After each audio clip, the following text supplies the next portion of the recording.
Hello dear students, नमस्कार। हमारे YouTube channel SCC online classes में आपका स्वागत है। और जैसा कि आप सभी को पता है कि हमारे यूट्यूब चैनल पर 9th और 10th क्लास की NCERT फिजिक्स और 11th एवं 12th क्लास की NCERT फिजिक्स का फुल सॉल्यूशन आपको टॉपिक बाय टॉपिक प्राप्त होगा। ठीक है, तो जिसमें हम 10th क्लास की मैथ स्टार्ट कर चुके हैं और 11th व 12th की फिजिक्स का सिलेबस स्टार्ट कर चुके हैं। और हम आपको विश्वास दिलाते हैं कि नवंबर तक ये जो सिलेबस है ये हम कंप्लीट करने की कोशिश करेंगे। और आइए आज से क्लास 9th की NCERT मैथ का सॉल्यूशन स्टार्ट करते हैं। ठीक है, तो इसमें हमारा पहला चैप्टर है संख्या पद्धति। ठीक है, तो संख्या पद्धति तो इसकी जो थ्योरी वगैरह है, मतलब भाषा है जो, वो आपको क्या कर लेना है, अपने घर पे पढ़ लेना है, क्योंकि इतना कठिन नहीं है कि हमें थ्योरी भी समझाना पड़े। ठीक है, तो हम यहाँ पे थ्योरी को नहीं समझाएंगे, वो अपने घर पे पढ़ेंगे। हम कराएंगे सिर्फ यहाँ पर एक्सरसाइज, प्रश्नावली कराएंगे, पूरे टॉपिक कराएंगे, पूरे क्वेश्चन कराएंगे, कुछ छोड़ेंगे नहीं। और जो एग्जाम्पल के सवाल हैं वो आपको खुद अपने घर पे लगाना है, क्योंकि एग्जाम्पल का सॉल्यूशन जो है वो बुक में दिया रहता है, तो वो आपको खुद करना है। जब हम एक्सरसाइज करा देंगे तो फिर एग्जाम्पल का तो आप कर ही सकते हो। अब एक्सरसाइज इसलिए करा रहे क्योंकि एक्सरसाइज के सवाल बच्चों पे बनते नहीं हैं। ठीक है, और गाइड और सीरीजों में से देखते हैं यदि तो कुछ समझ में आते हैं, कुछ नहीं आते, कुछ में भाषा गड़बड़ लिखी रहती है। इसलिए हम अपनी भाषा में सरल तरीके से खुद करेंगे एक्सरसाइज, बाकी एग्जाम्पल के सवाल आप स्वयं करोगे। और यदि कोई एग्जाम्पल यदि आप पर नहीं बनता है तो आप हमसे कमेंट करके जरूर पूछें, हम आपका रिप्लाई देंगे और उस एग्जाम्पल पर भी क्या करेंगे, एक वीडियो बना देंगे। ठीक है बच्चों, तो चलिए हम करते हैं प्रश्नावली 9.1 स्टार्ट। तो जिसमें हमारा पहला क्वेश्चन है, प्रश्न नंबर पहला है, आप बुक्स में सवाल पढ़ लीजिएगा कि क्या शून्य एक परिमेय संख्या है। ठीक है, क्या शून्य एक परिमेय संख्या है? क्या इसे P बटे Q के रूप में लिखा जा सकता है, जहां P और Q क्या है बेटा, पूर्णांक। ठीक है, तो हम कह सकते हैं इसका आंसर ये होगा कि हाँ, शून्य क्या है, एक परिमेय संख्या है। क्या है कि हाँ, शून्य एक परिमेय संख्या है। इसका हल लिखेंगे हम पहले का,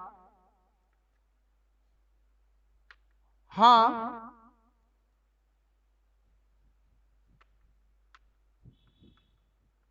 शून्य एक, हेलो, तो बेटा इसका आंसर हम लिख सकते हैं कि हाँ, शून्य क्या है, एक परिमेय संख्या है। इसे P बटे Q के रूप में लिखा जा सकता है, अर्थात P बटे Q बराबर कितना बन जाएगा आपका, 0 बटे 1। ठीक है ना, यानी शून्य बटे क्या लिख सकते, 1। तो इसका आंसर हो गया। अब चलिए हमारा सवाल नंबर दूसरा है कि 3 और 4 के बीच में कोई 6 परिमेय संख्या ज्ञात कीजिए। 3 और 4 के बीच में बेटा कोई 6 परिमेय संख्या ज्ञात करना है। बहुत ही सिंपल क्वेश्चन है, देखिए हम कैसे करते हैं। तो पहले आपको क्या कर लेना है कि 3 व 4 का योग, सबसे पहले क्या करना है आपको, 3 व 4 का योग निकालना है। तो 3 और 4 का योग कितना होगा, 3 + 4 बराबर कितना होगा बेटा, 7। ठीक है, अब आपको क्या करना है, जो 3 और 4 का योग आ गया है, इसी में आपको क्या करना है, अब जो 3 है ना, 3 के बटे कुछ नहीं है तो क्या लिख लेना है, 1, क्योंकि पहले हम 3 को P बटे Q के रूप में व्यक्त करेंगे। 3 बटे 1 लिख के अब क्या करेंगे, हम इसमें अंश और हर में 7 से क्या करेंगे, गुणा करेंगे। अंश में 7 से गुणा करेंगे, हर में 7 से गुणा करेंगे। यानी कहने का मतलब ये है कि 3 बटे 1 में 7 बटे 7 से क्या करेंगे बेटा, हम गुणा करेंगे। तो 7 का गुणा 3 में करेंगे, 7 की कितना आएगा, 21, और 7 का गुणा 1 में करेंगे, 7 कम कितना आएगा, 7। इसी प्रकार आपको क्या कर लेना है, 4 लेना है, इसको P बटे Q के रूप में व्यक्त करने, यानी 4 के बटे कितना लिखना है, 1, और फिर इसमें भी आपको क्या करना है, 7 बटे 7 से गुणा करना है। तो 7 चौको कितना आएगा बेटा, यहाँ पे 28 आएगा, और बटे 7 कम कितना आएगा, 7। तो इस प्रकार से हमें 2 संख्याएं मिली। कौन कौन सी मिली, एक तो मिली हमारे पास 21 बटे 7, और दूसरी क्या मिलेगी आपको, 28 बटे 7। अब क्या करना है, इन दोनों संख्याओं के बीच क्या करना है, 6 परिमेय संख्या ज्ञात करना है। तो अतः हम लिख सकते हैं क्या कि 21/7 व 28/7 के बीच 6 परिमेय संख्याएं, 6 परिमेय संख्याएं। ठीक है, तो देखिएगा अब आप ये मत सोचना कि सर 3 और 4 के बीच में 6 परिमेय संख्या ज्ञात करने थी और आप 21/7 और 28/7 के बीच करने लगे। तो बेटा हमने 3 को 3/1 को क्या बनाया 21/7 और 4/1 को क्या बनाया 28/7। तो संख्या तो वही है, उसी से तो जो अगली संख्या बनाए, तो चाहे उनके बीच लिख लो चाहे इनके बीच लिख लो, बात बराबर है। तो इन दोनों के बीच देखिए अब 6 परिमेय संख्या निकालेंगे तो बराबर 21 के बाद क्या आता है बेटा 22/7। इसी प्रकार फिर क्या आता है 23/7, फिर कितना आता है 24/7, फिर कितना आता है 25/7, फिर कितना आता है 26/7 और फिर कितना आता है 27/7। इस प्रकार से 1 2 3 4 5 6 ये होगी 6 परिमेय संख्या। यही आपका क्या है आंसर है सवाल का। और अब इसको क्या करेंगे हम एक डब्बे में बंद कर देंगे ताकि आंसर बड़े मुश्किल में मिला है कहीं भाग ना जाए। ठीक है ना, तो इसको हमने क्या कर दिया डब्बे में बंद कर दिया। तो ये आपका दूसरे क्वेश्चन का आंसर है। देख लीजिए आप आंसर भी मिला सकते हो किताब से, कोई दिक्कत नहीं है। ठीक है, अब हम क्या करेंगे बेटा क्वेश्चन नंबर करेंगे तीसरा। अब क्या करेंगे हम क्वेश्चन नंबर तीसरा। क्वेश्चन नंबर तीसरा आपको दिया गया बुक्स में, आप देख सकते हो कि 3/5 और 4/5 के बीच कोई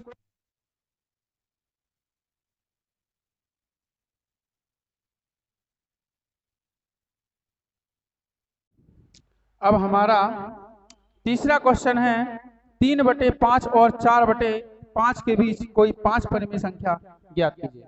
तो चलिए देखते हैं बेटा हम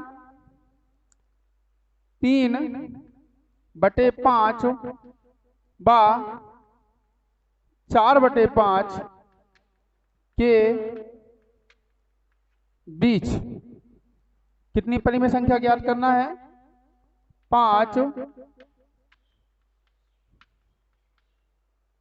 परिमेय संख्या। ठीक है ना, 3/5 और 4/5 के बीच कितनी संख्या करना है ज्ञात हमें 5 परिमेय संख्या। तो देखिएगा हम ऐसे करेंगे, हर दोनों के समान है। ठीक है, तो पहले हम क्या करेंगे बेटा इसमें हम इसको किसी भी विधि से कर सकते हैं, लेकिन हम चाहते हैं कि ऐसा करें कि जिससे आपका जो आंसर है वो बुक से मिल जाए। ठीक है, तो क्या करेंगे हम यहाँ पे 3/5 को लेके चलेंगे और इसमें 10/10 से क्या करेंगे गुणा। ठीक है, तो 10 का गुणा 3 में करेंगे कितना आएगा 30 आएगा बटे, और 10 का गुणा 5 में करेंगे तो कितना आएगा बेटा 50, 30/50। इसी प्रकार से क्या करना है 4/5 को लेना है और क्या करना है आपको आंसर में 10 से गुणा करना है, 10/10 से क्या करना है गुणा करना है। तो 10 का गुणा हम 4 में करेंगे कितना आएगा 40 और 10 का गुणा 5 में करेंगे कितना आएगा बेटा 50। ठीक है, अब लिख सकते हैं हम अतः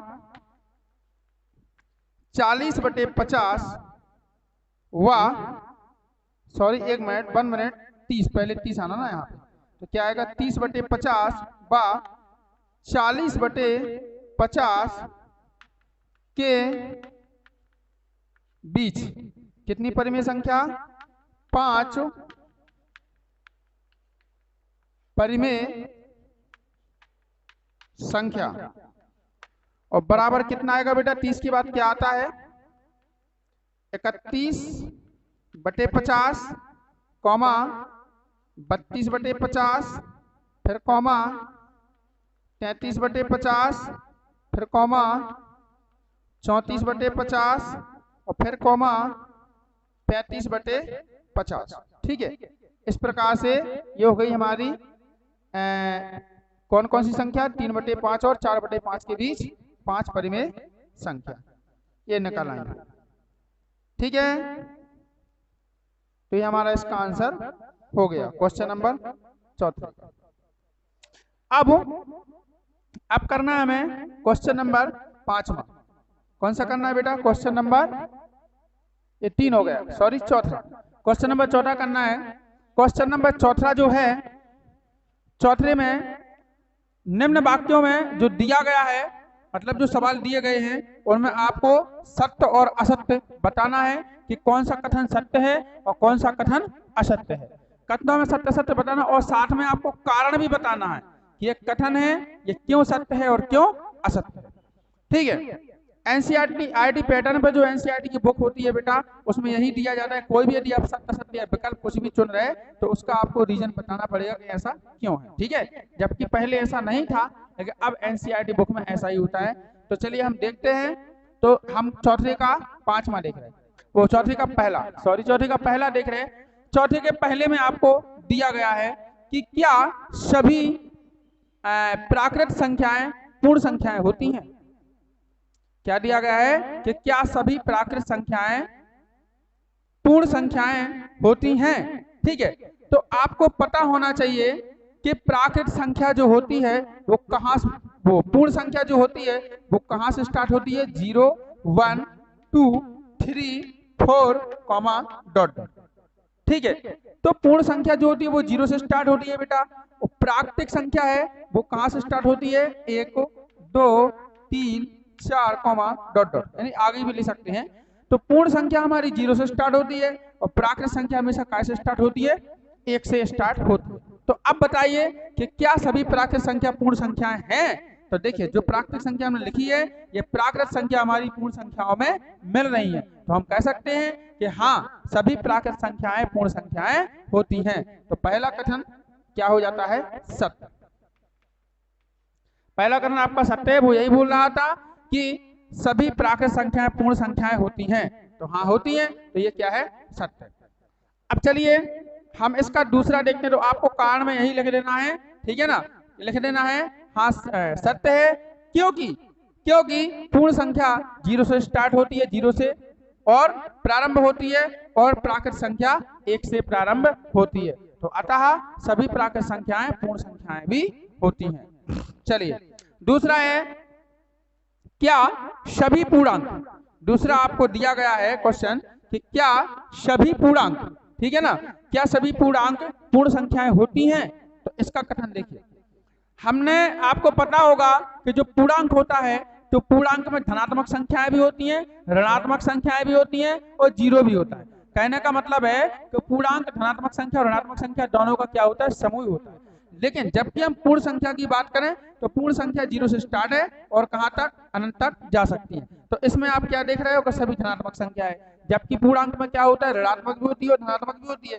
तो आप कैसे कह सकते हो कि जो पूर्णांक है वो पूर्ण संख्या होती है, नहीं, क्योंकि पूर्ण संख्याओं में माइनस की कोई संख्या नहीं है, जबकि पूर्णांक माइनस की संख्या होती है, इसलिए क्या है, कथन असत्य है। यह कथन क्या है बेटा, असत्य है। अब रीजन देना है आपको, कारण तो आपको देना है, कहना है, लिखना है आपको कि क्योंकि असत्य, यह कथन असत्य है क्योंकि पूर्णांक में ऋणात्मक संख्याएं भी शामिल होती है, लेकिन पूर्ण संख्याओं में ऋणात्मक संख्याएं शामिल नहीं होती, इसलिए।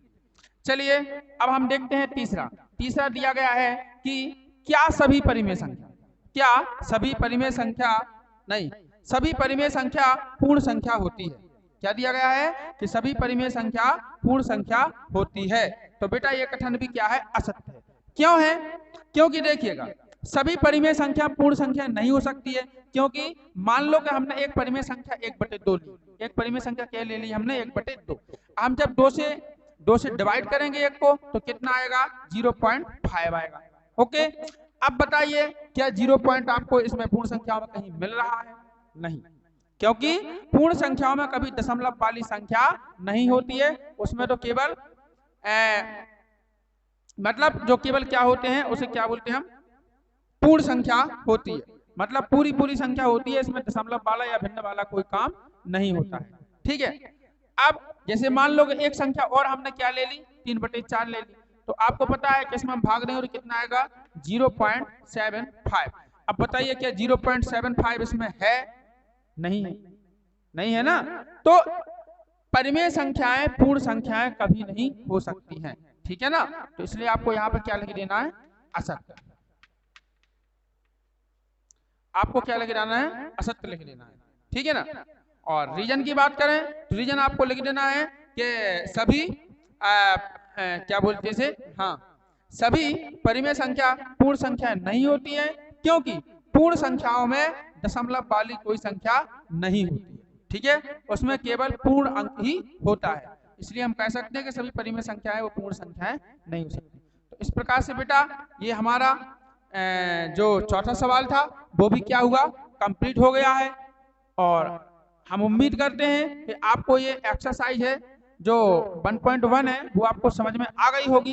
ठीक है, यदि आपको वीडियो पसंद आया हो तो बेटा वीडियो को लाइक करें, शेयर करें, और हाँ, जहां पे कोई दिक्कत या कोई डाउट होता है तो उसको कमेंट में लिखें। ठीक है, तो हम आपका कमेंट पढ़कर रिप्लाई देने की कोशिश जरूर करेंगे और जरूर से हम आपका रिप्लाई देंगे। ठीक है, और हमारे चैनल SCC ऑनलाइन क्लासेस को सब्सक्राइब करें और सभी बच्चों को इसकी लिंक शेयर करें, सभी बच्चों को बताएं, बोलें कि अपने चैनल पे अपने जो सर हैं वो बहुत अच्छा मैथ भी पढ़ाते हैं और फिजिक्स भी पढ़ाते हैं। ठीक है, और बहुत बारीकी से समझाते हैं। तो प्लीज इस चैनल से पढ़ाई करें और सभी बच्चों को सजेशन दें, और आप स्वयं भी इस चैनल के माध्यम से पढ़ाई करें। हम गारंटी दे रहे हैं कि हमारी मेहनत आपकी सफलता। यदि आप हमारे साथ मेहनत कर लोगे, हमारे कहे अनुसार पढ़ोगे, यदि आप सवाल को लगाओगे, तो मैथ विषय में जिन बच्चों की जो आप लोगों की मैथ विषय में सप्लीमेंट्री आती है वो कभी नहीं आएगी, और मैथ में कम से कम 90 से कम तो नंबर कभी आएंगे ही नहीं, 90+ नंबर आएंगे। ठीक है, लेकिन आपको हमारे चैनल द्वारा पढ़ना पड़ेगा और आपको मेहनत करनी पड़ेगी। तो इस बात की गारंटी हम देते हैं कि 2023 और 24 में आप अपना रिजल्ट देख लेना कि क्या आया है। ठीक है बच्चों, धन्यवाद, जय हिंद, वंदे मातरम।